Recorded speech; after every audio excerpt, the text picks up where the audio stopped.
Okay, 3-month update after Sarpe. 3 months later, you can see I still have a gap. That's because the orthodontist isn't really concerned about closing the gap as much as he is the shape of my upper jaw, so we can get to the jaw surgery. He's going to close most of the gap probably after jaw surgery, and he said the extra space is actually good for the surgeon to do work. So what he's trying to get is a stable bite on the outside.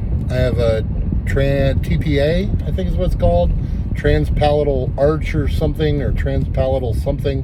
But anyway, it's a wire that goes up and that replaces the expander. It's much easier to talk without the standard expander that I had for my second expander after the Sarpe surgery. So it's a little bit easier to talk with. It doesn't get in the way as much. It's still there. I still feel it, but it's not too bad. And then my gap will close later. So it's closed a little bit because just naturally it's closing, and as my front teeth are, because my front teeth is very pointed, my jaw is very pointed, so as my front teeth have moved kind of backwards, it has closed them together a little bit. So I'm sure, I just went to the orthodontist today, so I'm sure there'll be some more closure soon. As far as feeling after the Sarpe surgery, I have all the feeling back in my upper face. The one place I still don't have feeling is like in my teeth, like biting on something is still a little awkward and weird, but it's starting to feel more things. My gums are starting to feel a little bit more normal. Like when I brush my teeth, I can kind of start to feel it against my gums a little bit. So it's slow, but it's getting there. I've been taking vitamin B12 to help with that. My doctor, or my oral surgeon, said that would help speed up the process a little bit. So they're just little things you put under your tongue and let them dissolve. They're like cherry flavored, not too bad. I would suggest that.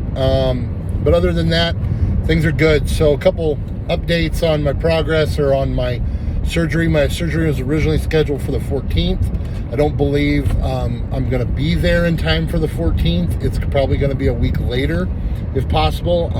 My oral surgeon is hopefully going to call me soon.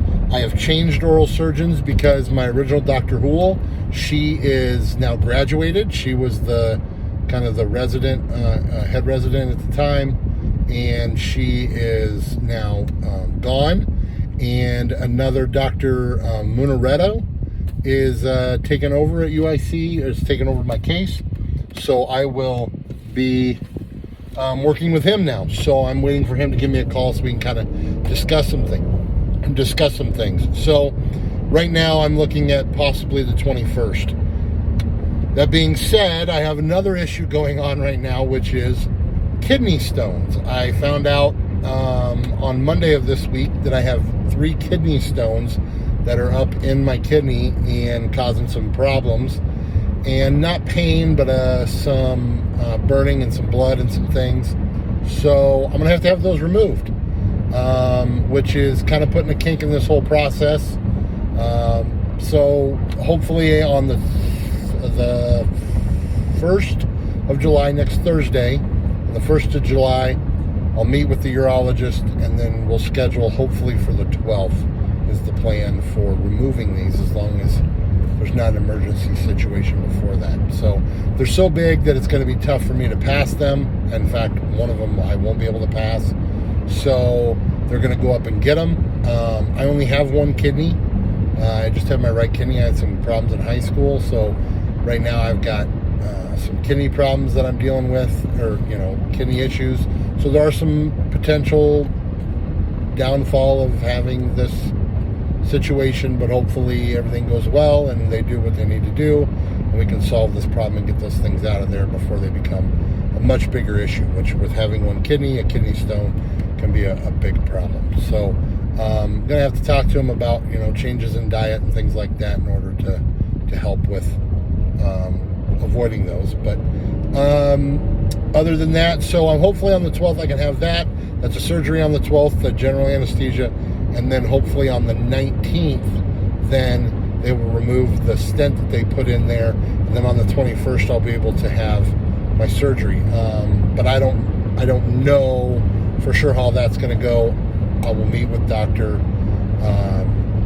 Suarez on the 1st to discuss that. So that's where we stand right now, kind of in a holding pattern. On the 9th or 8th, I go back to see Dr. Barasinka and my orthodontist to check where I'm at here and take some final impressions, so he can make sure that there is a stable bite there. And if there is a stable bite there, after manipulating it like they would do in the surgery, then the surgery will basically be approved by him to be a go. He'll put some passive wires and some hooks and some different things in there to be ready for the big surgery, and that's where we're at. So lots going on right now. Not exactly the way I wanted things to be going, but right now I feel good. The kidney stones aren't really presenting much of a problem, so that's a good thing, and we'll just keep trucking along here. I'm a high school administrator, so I have some summer break time here to be able to deal with all this, so that's good. I'm glad it's not all going on during my school year and I'm missing work and doing all those things. So we'll just keep it rolling where we're at, and I'll give you an update once I get things finalized. All right, until next time.